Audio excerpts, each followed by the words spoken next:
They laughed at me, mocked my clothes, and called me the Maid. What would you do if your own daughter pretended not to know you at her wedding? I never imagined this would happen to me, but what I did next left the entire room speechless. Stay with me, because you won't believe how that ends. You know, when your only daughter gets married, you expect to be front and center, right? I mean, isn't that the unspoken rule? The mother of the bride is supposed to be the second most important woman in the room, after the bride, of course. I'd always imagined myself in a beautiful dress, maybe a tasteful shade of lavender or blue, standing proudly by my daughter's side. I pictured myself dabbing at my eyes with a lace handkerchief, watching her walk down the aisle, and maybe even sneaking a little smile at the groom, as if to say, "You better take care of her, or you'll have me to answer to." That's how it's supposed to go, right? So, you can imagine my surprise when the wedding invitation arrived in the mail. I remember the day so clearly. It was a Tuesday, and I'd just finished my morning coffee. The mailman, bless his heart, always gives me a little wave as he drops off the letters. I saw the envelope, thick, cream-colored, with gold lettering. My heart did a little flip. This was it, the moment I'd been waiting for. I sat down at the kitchen table, took a deep breath, and opened it. But as I read the invitation, my excitement started to fizzle. There it was, my name, printed in small, neat letters. No Mother of the Bride, no special mention, just Ms. Linda Harris tucked in right between the florist and the caterer. I blinked, thinking maybe I'd missed something. I turned the card over, looking for a personal note, a little scribble in the margin, anything. But there was nothing, just the details of the wedding, the date, the time, the venue. It was all so minimal. I sat there for a moment, invitation in hand, feeling a strange mix of confusion and disappointment. Did I miss a memo? Was there a new trend where mothers are supposed to blend in with the wallpaper? Maybe it was some new Pinterest idea, how to have a wedding without your mother stealing the spotlight. I chuckled to myself, trying to shake off the feeling. After all, weddings are stressful. Maybe she was just busy. Maybe it was a mistake. What mother hasn't forgiven a little wedding stress? Still, I couldn't help but feel a little hurt. I thought back to all the years I'd spent dreaming about this day. The late-night talks, the scraped knees, the school plays, the heartbreaks and triumphs. I'd been there for every moment, big and small.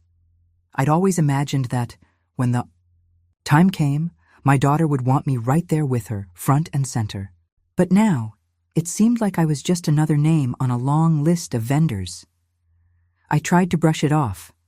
I told myself not to overthink it. Maybe she was just trying to keep things simple. Maybe she didn't want to make anyone feel left out. I called my sister, hoping for a little reassurance. "Oh, Linda," she said, "don't take it personally. You know how these kids are these days. Everything's about being modern and minimal. I'm sure she didn't mean anything by it." I wanted to believe her, but the doubt lingered. As the days went by, I found myself replaying the moment over and over in my mind. I'd look at the invitation, sitting on the mantel, and feel a little pang in my chest. Was I being silly? Was I making a mountain out of a molehill?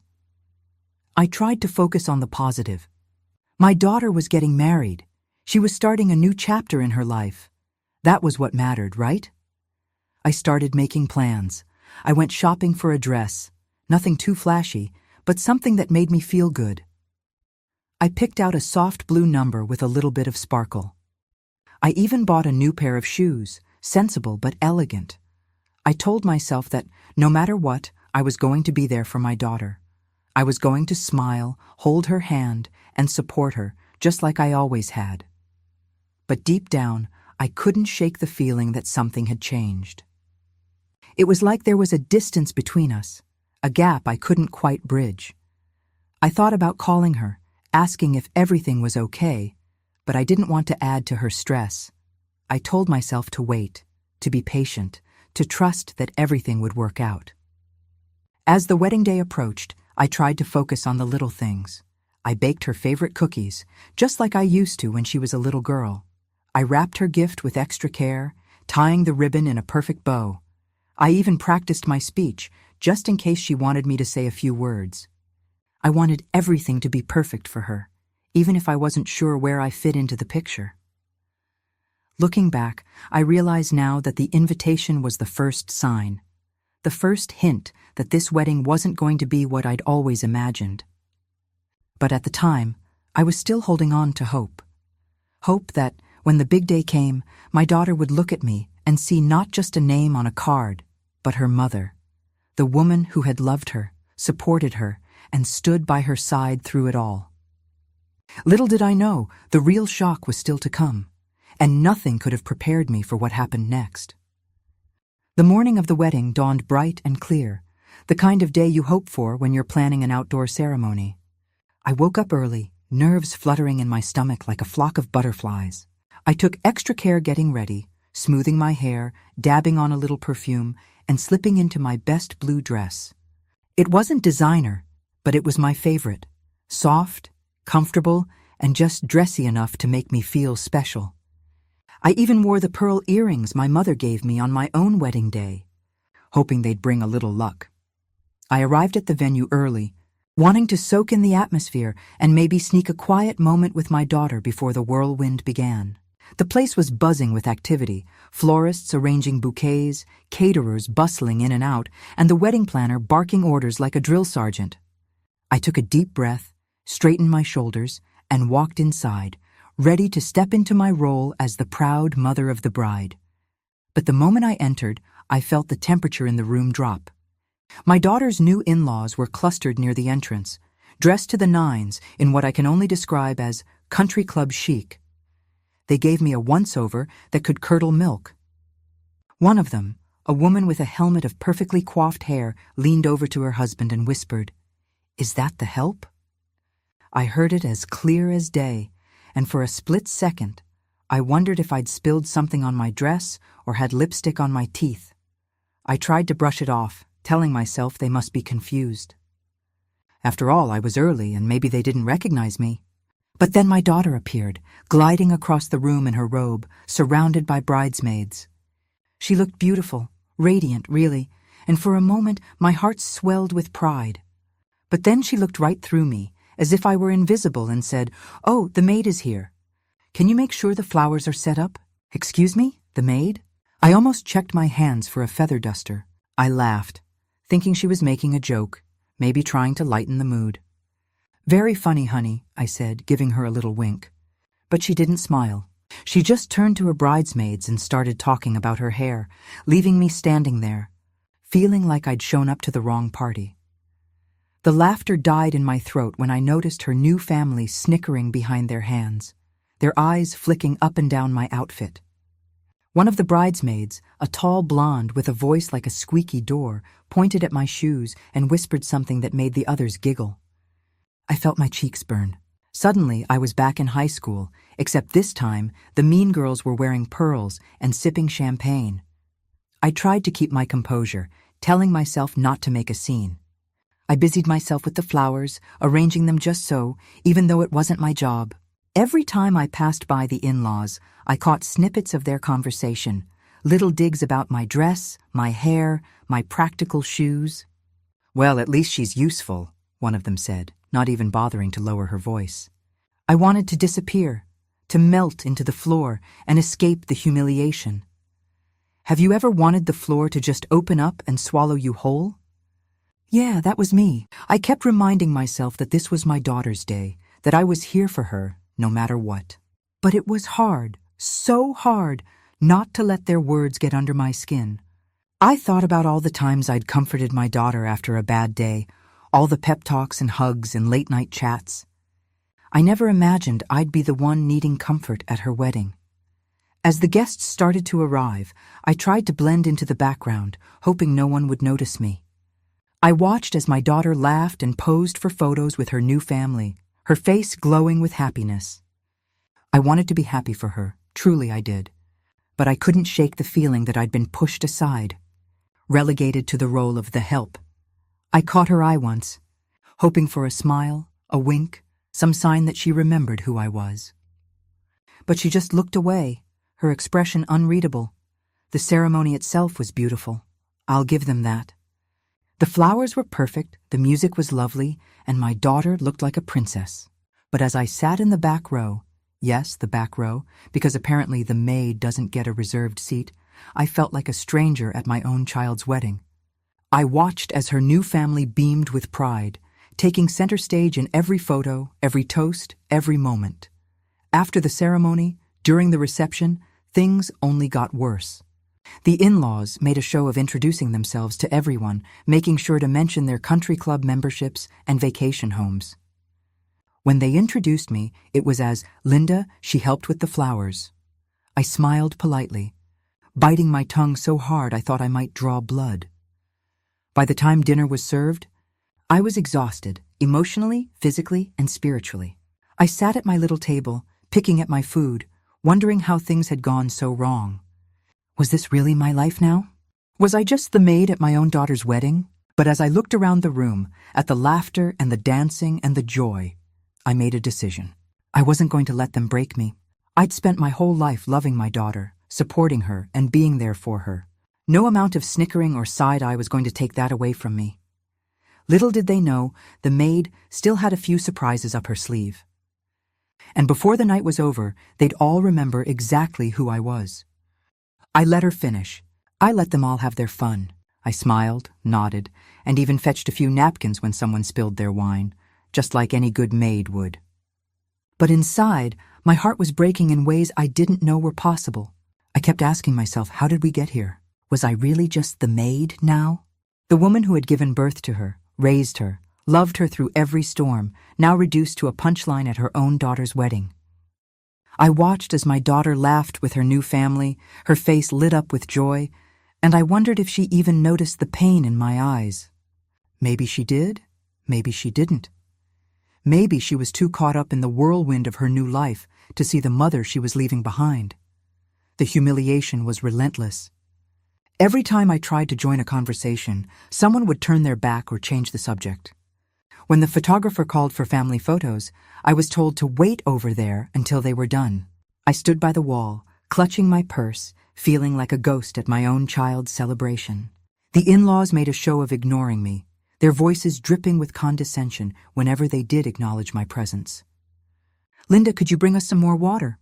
"Linda, the cake plates need refilling." I did it all because what else could I do? I didn't want to ruin my daughter's day, no matter how much it hurt.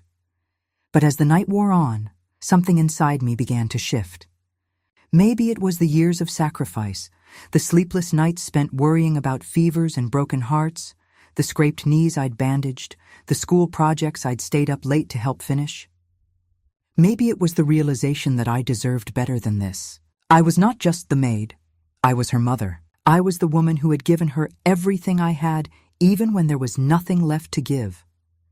I was the one who had taught her to be strong, to stand up for herself, to never let anyone make her feel small. And here I was, letting a room full of strangers treat me like I was invisible. I thought about all the times I'd told my daughter to hold her head high, to never let anyone dim her light. I thought about the promises I'd made to myself, to always be there for her no matter what. And I realized that being there for her didn't mean letting myself be trampled on. It didn't mean accepting disrespect, even if it was her special day. I took a deep breath, straightened my maid's dress, and decided that I was done being the punchline. Then, as if on cue, the DJ tapped me on the shoulder. "It's time for the mother of the bride speech," he said, holding out the microphone. I almost laughed at the irony. After everything, they still expected me to get up and say a few words. Maybe they thought I'd keep it short and sweet, thank everyone for coming, and then slink back to my corner. Maybe they thought I'd be too embarrassed to say anything at all, but they didn't know me as well as they thought. I took the microphone, my hands only trembling a little, and walked up to the stage. The room quieted, all eyes turning to me. I could see the in-laws smirking, my daughter looking a little nervous, the guests waiting for whatever was about to happen. I took another deep breath, feeling the weight of the moment settle on my shoulders. I looked out at the sea of faces, some kind, some curious, some downright hostile, and I knew this was my chance. My chance to remind everyone, including my daughter, exactly who I was.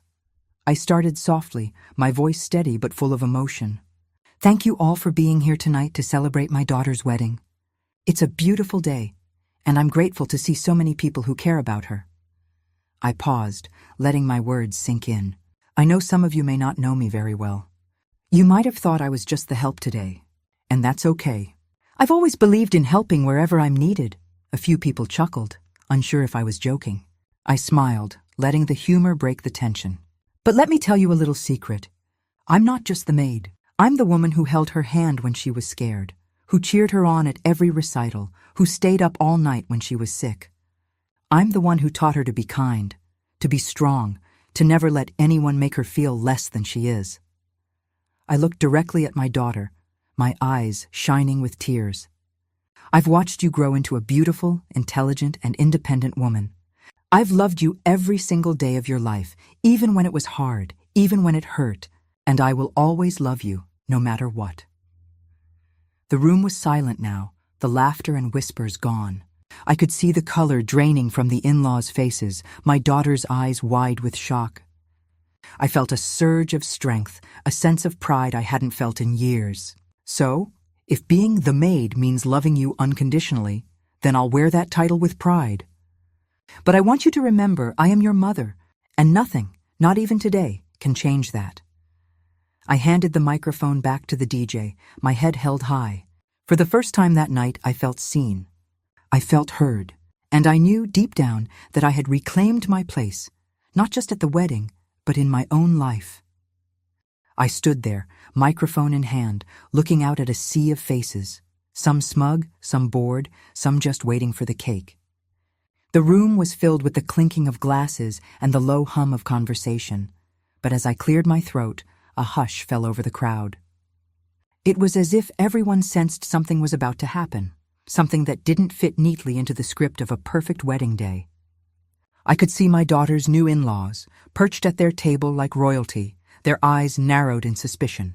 My daughter herself sat frozen, her smile faltering, her hands twisting nervously in her lap. I took a deep breath, feeling the weight of every slight, every whispered insult, every moment I'd been made to feel invisible. And then, with a calm I didn't know I possessed, I began to speak. "Thank you all for coming," I said, my voice steady and clear. "I'm honored to be here, even if I'm just the maid today. But let me tell you a little secret." I paused, letting the words hang in the air. You could hear a pin drop. The DJ, who had been fiddling with his playlist, stopped mid-song. The waitstaff froze in place, trays balanced precariously. Even the children, who had been running circles around the dance floor, seemed to sense that something important was happening. "I may not have the fanciest dress, or the shiniest shoes," I continued, glancing down at my sensible blue heels. "But I have something none of you have, a lifetime of memories with the bride. I was there for every scraped knee, every heartbreak, every triumph.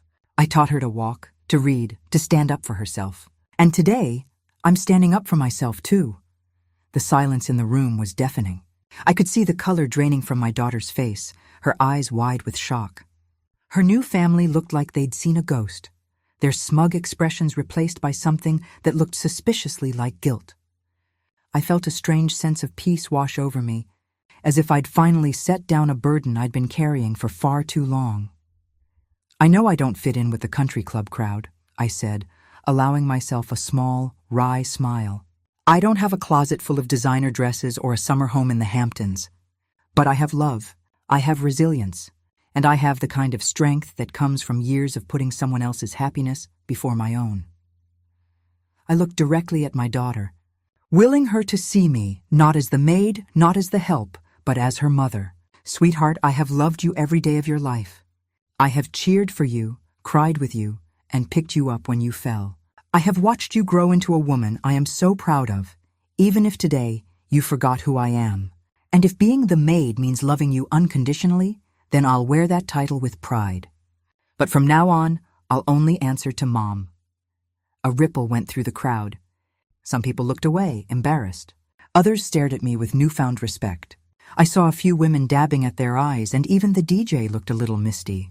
My daughter's new family sat in stunned silence, their earlier bravado gone.